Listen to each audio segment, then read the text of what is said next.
साथीहरु, हजुरहरुलाई मेरो युट्युब च्यानलमा स्वागत छ।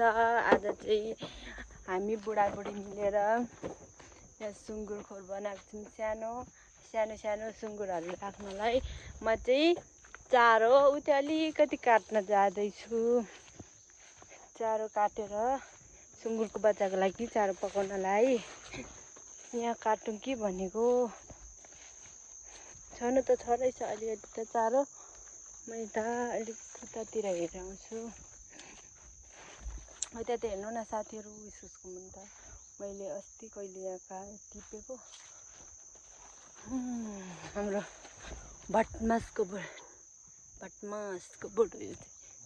भटमासको बोट हो साथीहरु। म चाहिँ चारो हेर्दैछु यहाँतिर चाहिँ घरकै छेउमा यहाँ रहेछ अलिअलि। म चाहिँ चारो काट्छु। मैले चाहिँ अलिकति चारो खोजेर आइसकेँ। म चाहिँ अब चारो उमाल्न आँटेको काट्नलाई पकाउनलाई।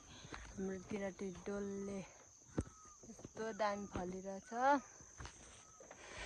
हाम्रो सुँगुरको खोर चाहिँ हेर्नु, यत्रो सानो सुँगुरको खोर। हाम्रो गौमाता यहाँ हुनुहुन्छ, घाँस खाँदै हुनुहुन्छ। म चाहिँ अब सुँगुरको चारो पकाउनु लागेको बच्चाको। मैले अहिले भर्खर खोजी ल्याएको त्यो चारो यो चाहिँ अब पकाउँछु सुँगुरको बच्चालाई।